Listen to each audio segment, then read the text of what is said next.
আসসালামু আলাইকুম রহমতুল্লাহি অবরকাতুহ। সম্মানিত দর্শক, বাংলাদেশের ফ্যাক্টো সরকার প্রধান ডক্টর পিনাকি ভট্টাচার্য ফ্রান্স প্রবাসী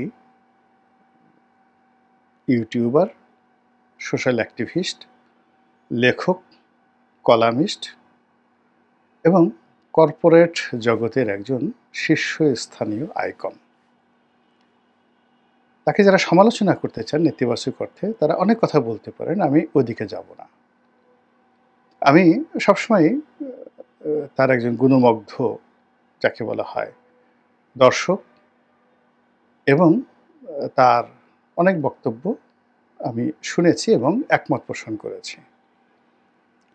তো যেটা হলো যে, এই বাংলাদেশে তো বটেই, পৃথিবীতে দ্বিতীয় পিনাকি ভট্টাচার্য আছে কিনা আমি বলতে পারব না।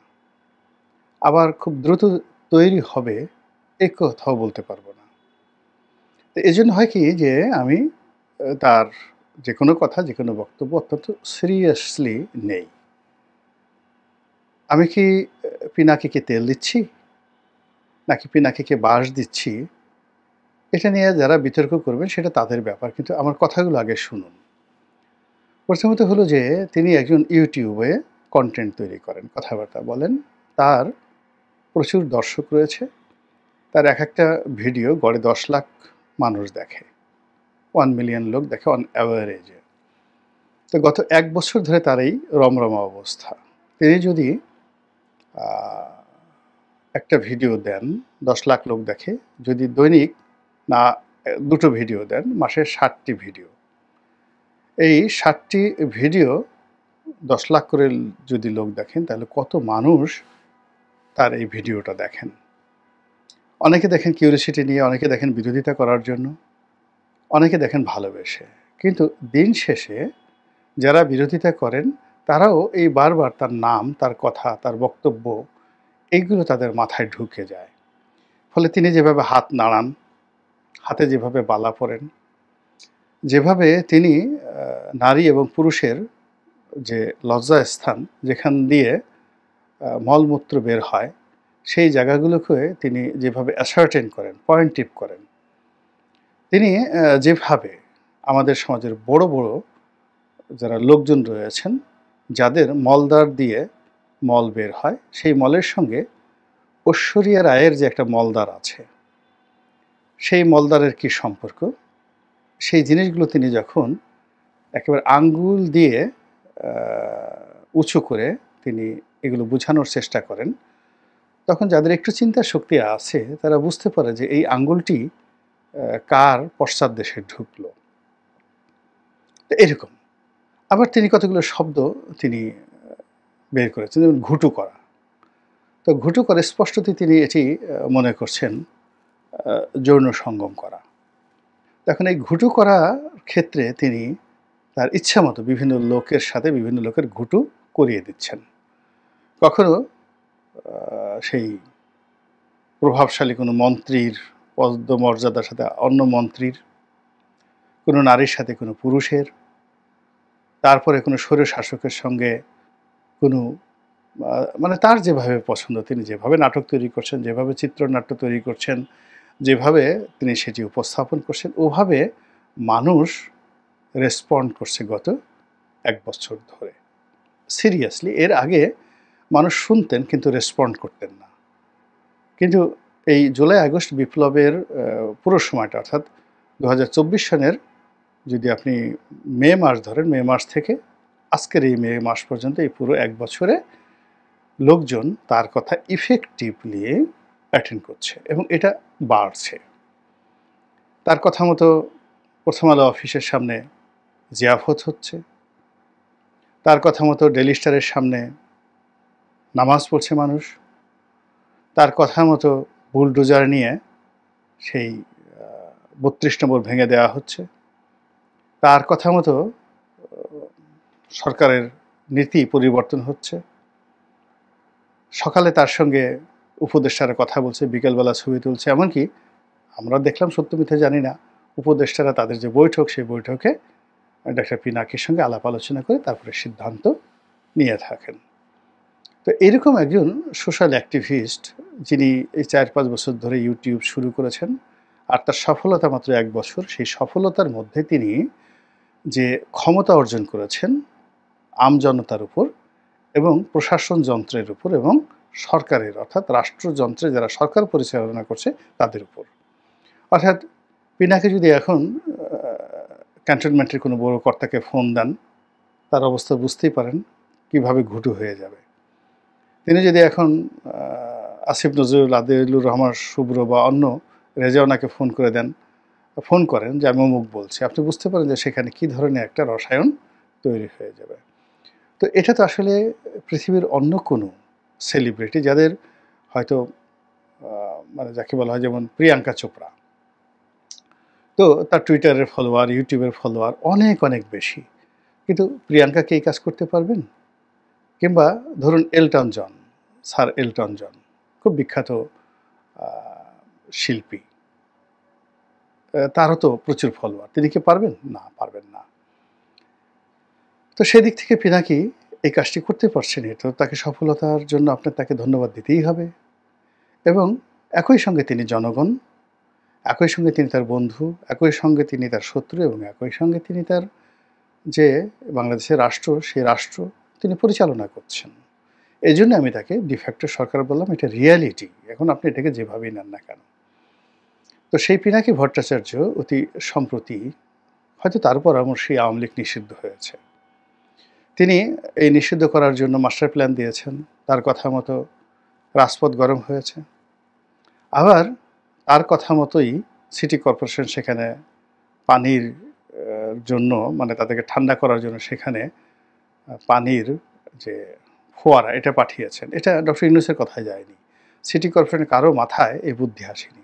এই বুদ্ধি পিনাকি সাহেবই দিয়েছেন। বুদ্ধি তো না, তিনি নির্দেশ দিয়েছেন সিটি কর্পোরেশনকে, যে আমার ছেলেরা ওখানে দাঁড়িয়ে আছে, তাদের গরমে কষ্ট হচ্ছে, তাদের উপর পানি বর্ষণ করো। এবং তারা আব্বা আব্বা করে সেখানে গেছেন, করছেন। সিটি কর্পোরেশন কোনো নেতা বা কর্তা যদি বুকের পাটা থাকে, তিনি বলুক যে না, আমি কারো বুদ্ধিতে পরামর্শ করিনি, আমি নিজে স্বপ্রণোদিত হয়ে ছাত্রদেরকে এই কাজটা করেছি, তাহলে আমি সরি বলবো। আবার ওয়াসার যারা কর্তা ব্যক্তি, তারা তাদেরকে বিশুদ্ধ পানি খাওয়ানোর জন্য সেখানে ব্যবস্থা করেছেন। এখানে পিনাকির বুদ্ধিতে তারা করেছেন, তারা ডক্টর ইউনূসের বুদ্ধিতে এটা কাজটা করেননি, বা মেট্রোপলিটন পুলিশ কমিশনার বুদ্ধিতে এই কাজটা করেননি। তারপর আবার সেই যে রাস্তা বন্ধ হলো, এখন এই দাবি আদায়ের জন্য যেভাবে ঢাকা রাস্তায় ব্যারিকেড তৈরি করা হয়েছে, এটা আসলে কখনোই হয়নি। এই প্রথম আমি দেখলাম যে একটা ব্যতিক্রমধর্মী ব্যারিকেড তৈরি হয়েছে, এটাও পিনাকি সাহেবের বুদ্ধিতে হয়েছে।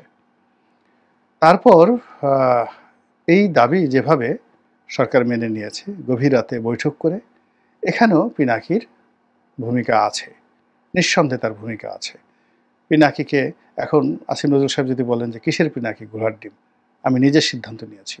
ডক্টর ইউনূস সাহেব যদি বলেন বা তার প্রেস সচিব বলেন যে ওই সমস্ত পিনাকি ঠেনাকি আমরা কাউন্ট করি নাকি, আমাদের ভালো মনে হয়েছে, আমরা তা করেছি, পারলে বলুক তো একটু, দেখবেন যে মানে এই কথা স্মরণ করার সঙ্গে সঙ্গে তাদের গায়ে এক ধরনের কাঁপন চলে আসবে। তো এই কারণে আসলে আমি ডক্টর পিনাকি ভট্টাচার্যকে বলেছি যে ডিফ্যাক্টো সরকার প্রধান। তো তিনি এই বিজয় অর্জনে ভীষণ রকম খুশি, এবং তিনি এই বিজয়ের জন্য বিএনপি যে তাকে সহযোগিতা করেনি, তার হুকুম মান্য করেনি, এজন্য বিএনপির কপালে দুর্ভোগ আছে, দুর্দশা আছে, এবং তিনি বিএনপি যে রাম ধরা খাবে এবং শেষ হয়ে যাবে, এটা তিনি ভবিষ্যৎবাণী করে দিয়েছেন।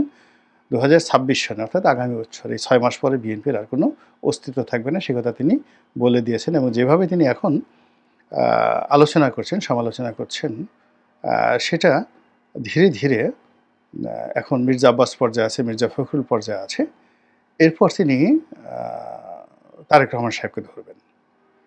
তার লন্ডনের বাসা ভাড়া কত, তার বাসায় কয়টা গাড়ি আছে, টাকা পান কোথায়, তিনি যখন হাওয়া ভবন চালাতেন তখন সেখানে কারা আসতো, ইন্ডিয়া থেকে কারা আসতো, হলিউড থেকে কারা আসতো, বলিউড থেকে কারা আসতো, তিনি দুবাই যেতেন, দুবাইতে কার সাথে তার কী কী বৈঠকে আসছিল, এই জিনিসগুলো নিয়ে অনেক চিত্রনাট্য বিএনপি বিরোধী যারা আছে তারা এত চমৎকারভাবে তৈরি করে তার কাছে পাঠিয়ে দিয়েছে, এগুলো শুধুমাত্র তিনি যদি পড়েন, তখন অনেক মানুষ, হাজার হাজার নয়, কোটি কোটি মানুষ সি সি সি সি করা শুরু করে দেবে যে হায় হায়, এটা কী ধরনের কথা, এটা কী ধরনের কথা।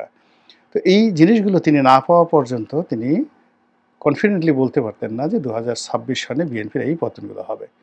এখন এটা নিষ্পত্তি করার জন্য বিএনপি তাকে ডিফ্যাক্টো সরকার প্রধান হিসেবে মানতে পারে, তার পরামর্শ অনুসরণ করতে পারে, তার সাথে নেগোসিয়েশন করতে পারে, আদারওয়াইজ তিনি তার কর্মকাণ্ড করে যাবেন। তো এই যে এত কথা বললাম পিনাকি রঞ্জন সম্পর্কে, ভট্টাচার্য সম্পর্কে, মূলত তিনি অতি সম্প্রতি একটি চমৎকার যাকে বলা হয় পরিকল্পনা দিয়েছেন। প্রথম আলোর সামনে গরু জবাই করে তিনি যে জিয়াফতের আয়োজন করতে চেয়েছিলেন, ওটা আংশিক সফল হয়েছে, পুরোপুরি সফল হয়নি।